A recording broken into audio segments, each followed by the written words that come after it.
So acceptance of deposits from members నుంచి deposits accept, public నుంచి కాదన్నా ఆల్రెడీ మెంబర్స్ అంటే ఈక్విటీ షేర్స్ కానీ ప్రిఫరెన్స్ షేర్స్ కానీ ఇష్యూ చేసి ఉన్నాము, వాళ్ళ దగ్గర నుంచి డిపాజిట్స్ ఎలా కలెక్ట్ చేయాలి దానికి సంబంధించిన రూల్స్ చూద్దాం.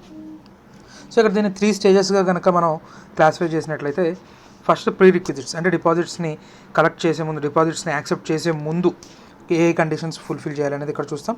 అలాగే డ్యూరింగ్ ద ఇష్యూ అంటే డిపాజిట్స్ ఇంకా సేకరిస్తున్నాం, డిపాజిట్స్ యాక్సెప్ట్ చేస్తున్నాం, so at the time of acceptance ఏం చేస్తున్నాం, అండ్ అలాగే పోస్ట్ ఇష్యూ ఇంకా డిపాజిట్స్ యాక్సెప్ట్ చేయడం అయిపోయిన తర్వాత అనేది మనం 3 రకాలుగా 3 భాగాల కింద విడగొట్టుకొని చదువుకోవచ్చు. సో ప్రీ రిక్విజిట్స్ కనుక చూసినట్లయితే, first prerequisite resolution in general meeting. Sir ordinary resolution, special రిజల్యూషనా? ఇట్ డిపెండ్స్ నాన్న. అంటే ఇది మనం ఇంటర్ కార్పొరేట్ డిపాజిట్స్ దీనికి సంబంధించి ఫైనల్లో చదువుకుంటాం.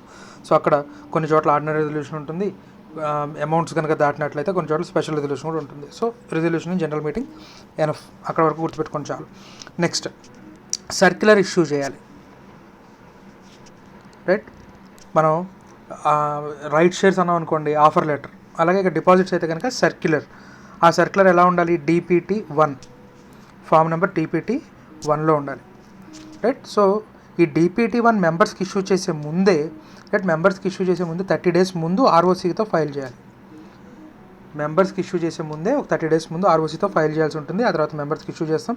ఒకవేళ అంటే మెంబర్స్కి రిజిస్టర్డ్ పోస్ట్ ద్వారా పంపిస్తాం. ఒకవేళ ఎవరైనా ఆ అడ్రస్లో ఉంటున్నా లేకపోయినా కంపెనీతో ఆ అడ్రస్ రిజిస్టర్ చేసుకున్నా చేసుకోకపోయినా ఎందుకు వచ్చిన గొడవ అని చెప్పి, రైట్, అడ్వర్టైజ్మెంట్ ఇస్తున్నాం. ఒకటి ఇంగ్లీష్లో, ఒకటి వెర్నాక్యులర్లో.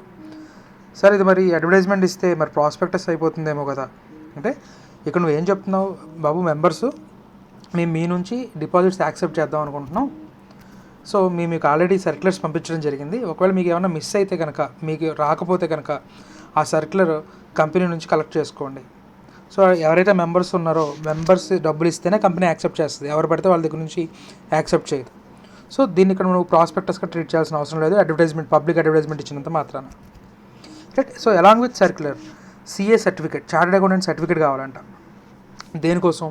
ఆల్రెడీ కంపెనీ ఏవైనా డిపాజిట్స్ కనుక ఆల్రెడీ ఇప్పటిదాకా ఇష్యూ చేసి ఉంటే దాని ఇంట్రెస్ట్ రీపేమెంట్లో కానీ లేకపోతే ప్రిన్సిపల్ రీపేమెంట్లో కానీ డిఫాల్ట్స్ ఏమీ లేవు, రైట్? అలాగే ఒకవేళ ఏదైనా డిఫాల్ట్ జరుగున్నా కూడా, 5 years అయిపోయింది అంటే ఇక్కడ దీని అర్థం ఏంటన్నా, ఒకవేళ ఇవాళ మనం ఇష్యూ చేద్దాం అనుకుంటున్నాం డిపాజిట్స్ యాక్సెప్ట్ చేద్దాం అనుకుంటున్నాం, కంపెనీ 3 years ముందు డిపాజిట్స్ రీపేమెంట్లో, ఇంట్రెస్ట్లో కానీ లేకపోతే ప్రిన్సిపల్ కానీ రీపేమెంట్లో డిలే చేసింది, డిఫాల్ట్ చేసింది, రైట్? సో ఇవాళ రోజు మనం డిపాజిట్స్ యాక్సెప్ట్ చేయగలమా? చేయలేం, ఎందుకంటే 5 years ఎలాప్స్ అయిపోయి ఉండాలి. So to the same effect chartered accountant నుంచి సర్టిఫికేట్ తీసుకుంటున్నాం. ఎట్ ప్రెజెంట్ డిఫాల్ట్ ఏం లేదు, ఒకవేళ దాని డిఫాల్ట్ జరుగున్నా కూడా 5 years టైం ఎలాప్స్ అయిపోయింది అని చెప్పి. అండ్ ఈ సర్క్యులర్ ఇష్యూ చేసే టైంకి మనం క్రెడిట్ రేటింగ్ అప్టైన్ చేసి ఉండాలి.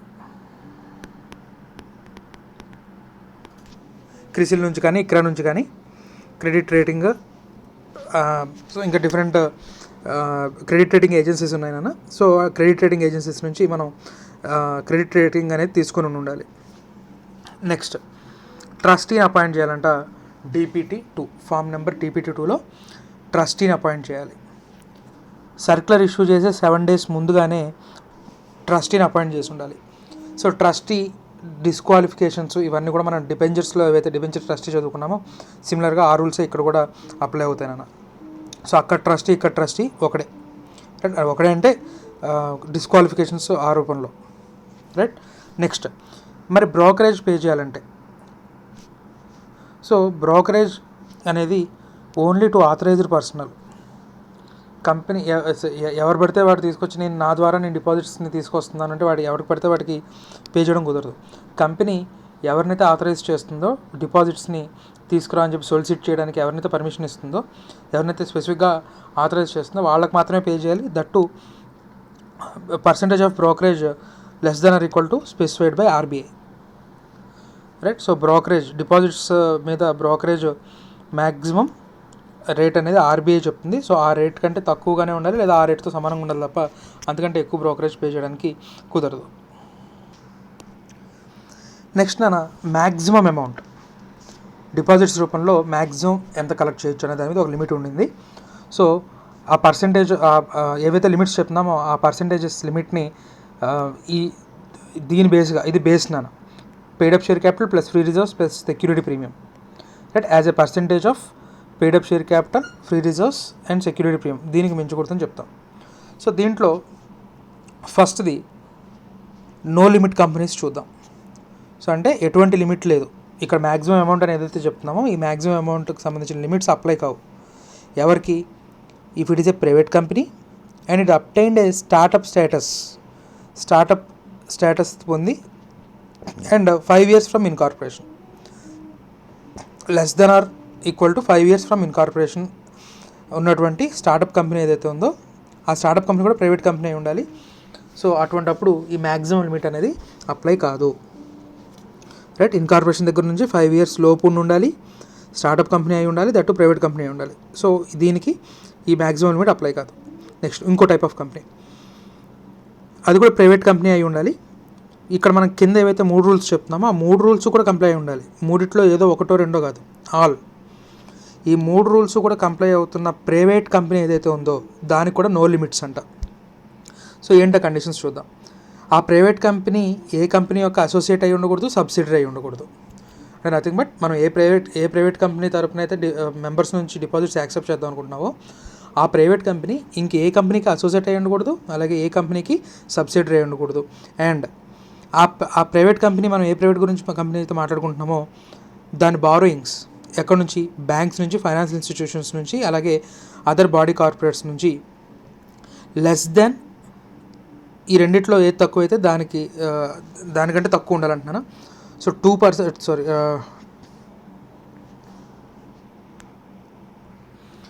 ఇది 2 times నాన్న, 2x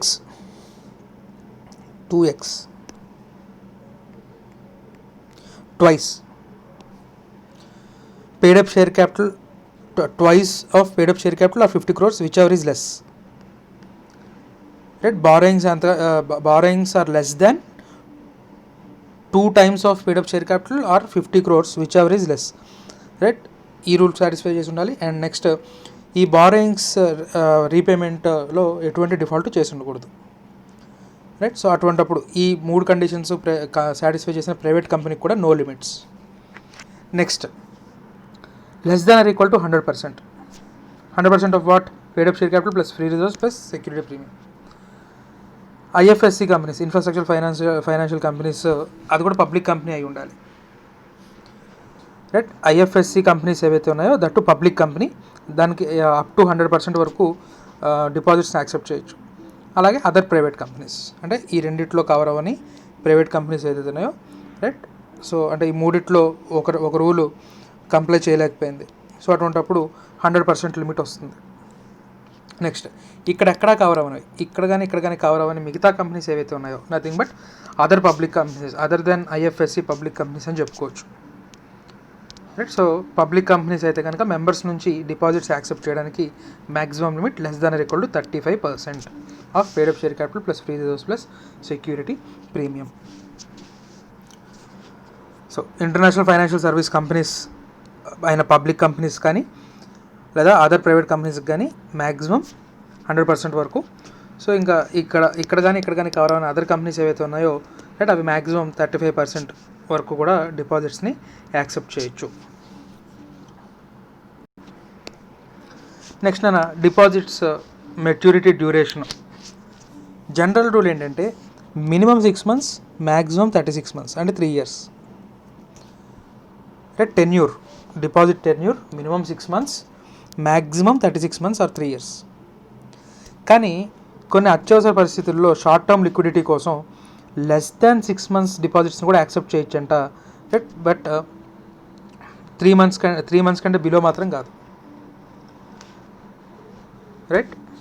6 months కంటే లెస్ డ్యూరేషన్ ఉన్న డిపాజిట్స్ని కూడా యాక్సెప్ట్ చేయొచ్చు, కానీ ఆ డ్యూరేషన్ 3 months కంటే మాత్రం ఎట్టి పరిస్థితుల్లో తక్కువ ఉండకూడదు, రైట్. 3 months కంటే ఎక్కువ, 6 months కంటే లోపు ఉన్న షార్ట్ టర్మ్ డిపాజిట్స్ని యాక్సెప్ట్ చేయొచ్చు. కానీ ఆ short term deposits limit 10% of paid up share capital plus free reserves plus security premium. So short term deposits 10% మించకూడదు, less than or equal to 10% అని చెప్పుకోవచ్చు. ఇది డ్యూరేషన్కి సంబంధించి. Next disclosures. సర్క్యులర్స్లో ఏదైతే మనం సర్క్యులర్ ఇష్యూ చేస్తున్నామో ఆ సర్క్యులర్లో కొన్ని డిస్క్లోజర్స్, అలాగే యాన్యువల్ ఫైనాన్షియల్ స్టేట్మెంట్స్ ఏవైతే ఉన్నాయో దాంట్లో బై వే ఆఫ్ నోట్స్ కొన్ని డిస్క్లోజర్స్. సో ఈ రెండు కూడా నోట్స్ రూపంలో డిస్క్లోజర్స్.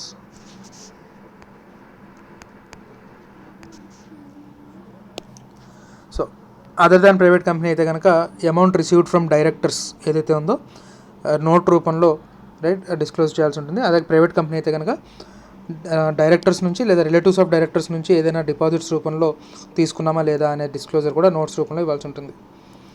అలాగే ఒకవేళ జనరల్గా ఏంటంటే డిపాజిట్స్ ఏవైతే ఉన్నాయో వాటికి సెక్యూరిటీ అంటే ఛార్జ్ క్రియేట్ చేయాలి రైట్. జనరల్ రూల్ ఏంటంటే ఛార్జ్ క్రియేట్ చేస్తాం సెక్యూర్డ్. ఒకవేళ అన్సెక్యూర్డ్ డిబెంచర్స్ అయితే కనుక ఫర్దర్గా ఇవ్వబోయే సర్క్యులర్స్లో వీటన్నిటిలో కూడా ఇవి అన్సెక్యూర్డ్ డిపాజిట్స్ అని క్లియర్గా చెప్పాలట. ఇవి అన్సెక్యూర్డ్ డిపాజిట్స్ అని చాలా క్లియర్గా చెప్పాలట.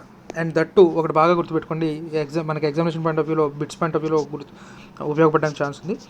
ఒకవేళ సెక్యూరిటీ ఇచ్చినా కూడా ఆ సెక్యూరిటీ ప్లెడ్జ్ రూపంలో ఉండడం కుదరదు. ఆ సెక్యూరిటీ ప్లెడ్జ్ రూపంలో ఉండకూడదు రైట్. మోర్టగేజ్ కానీ హైపోథికేషన్ కానీ ఆ టైప్లో ఉండాలి తప్ప ప్లెడ్జ్ రూపంలో మాత్రం సెక్యూరిటీ ఇస్తే కుదరదు రైట్. ఒకవేళ అన్సెక్యూర్డ్ డిపాజిట్స్ కనుక ఉన్నట్లయితే అది క్లియర్గా డిస్క్లోజ్ చేయాల్సి ఉంటుంది. సో మనం డిపాజిట్స్ ఏదైతే కలెక్ట్ చేస్తున్నామో, డిపాజిట్స్ ఏదైతే యాక్సెప్ట్ చేస్తున్నామో, అంటే సర్క్యులర్స్ ఇష్యూ చేయడం అయిపోయింది, ఇంకా డిపాజిట్స్ యాక్సెప్ట్ చేయడం మొదలుపెట్టాం. సో మొదలుపెట్టిన తర్వాత అయిపోయిన తర్వాత ఎంత డిపాజిట్స్ యాక్సెప్ట్ చేసాం, ఎంత డిపాజిట్స్ యాక్సెప్ట్ చేసాం, ఎవరెవరి దగ్గర నుంచి యాక్సెప్ట్ చేసాం అనేది రిటర్న్ DPT 3లో ఫైల్ చేయాల్సి ఉంటుంది. సో డిబెంచర్స్ చాప్టర్ చూసేటప్పుడు DPT 3 వన్ టైం ఫైలింగ్కి యూజ్ చేయాలి అనేది ఒకటి చూసాం. సో అది కాకుండా దీనికి కూడా రిటర్న్ అంటే మనం డిపాజిట్స్ యాక్సెప్ట్ చేయడం కంప్లీట్ చేసిన తర్వాత కూడా ఎంత డిపాజిట్స్ కలెక్ట్ చేసామనేది రిటర్న్ DPT 3లోనే వేయాల్సి ఉంటుంది. వన్స్ డిపాజిట్స్ని యాక్సెప్ట్ చేసిన తర్వాత నువ్వు సర్క్యులర్లో ఏవైతే టర్మ్స్ అండ్ కండిషన్స్ చెప్పావో ఆ టర్మ్స్ అండ్ కండిషన్స్ని మార్చడం కుదరదు. అంటే రేట్ ఆఫ్ ఇంట్రెస్ట్ తగ్గిస్తానడం కానీ, డ్యూరేషన్ పెంచడం కానివ్వండి, డ్యూరేషన్ తగ్గించడం కానివ్వండి, సో ఇలాంటివి టర్మ్స్ని ఆల్టర్ చేయడం కుదరదు. అలాగే రిజిస్టర్ ఆఫ్ డిపాజిట్స్ మెయింటైన్ చేయాలి. Deposit holder name, PAN card, address, ఎంత అమౌంట్ యాక్సెప్ట్ చేసాము, రేట్ ఆఫ్ ఇంట్రెస్ట్, ఇలాంటి డేటాతో రిజిస్టర్ మెయింటైన్ చేయాలి. And every year 30th June లోపు రిటర్న్ ఫైల్ చేయాలి. అది కూడా DPT 3లోనే. యాజ్ ఆన్ 31st March ఎంతైతే డిపాజిట్స్ ఏవైతే ఉన్నాయో వాటి డీటెయిల్స్ని 30th June లోపు ఎవ్రీ ఇయర్ కూడా ఫైల్ చేయాల్సి ఉంటుంది రైట్. సో ఇంకా అయిపోయింది, డిపాజిట్స్ మెచ్యూరిటీ అయిపోయింది. సో డిపాజిట్స్ మెచ్యూరిటీ అయిపోయిన తర్వాత రీపే చేయడంలో కనుక ఏదైనా డిలే ఉన్నట్లయితే రైట్ 18% per annum చొప్పున పీనల్ ఇంట్రెస్ట్ పే చేయాల్సి ఉంటుంది రైట్. ఒకవేళ డిలే చేస్తుంది కంపెనీ లేదా డిఫాల్ట్ ఇంకా పే చేయట్లేదు, అటువంటిప్పుడు ఎవరైతే కన్సర్న్ డిపాజిటర్ ఉన్నాడో ఆ డిపాజిటర్ ట్రైబ్యునల్లో పిటిషన్ వేసుకోవచ్చు. So tribunal after giving reasonable opportunity of being head including damages if any pay చేయండి డిపాజిటర్కి అని చెప్పి కంపెనీకి డైరెక్షన్ ఇవ్వచ్చు. దట్ ఇది acceptance of deposits from members.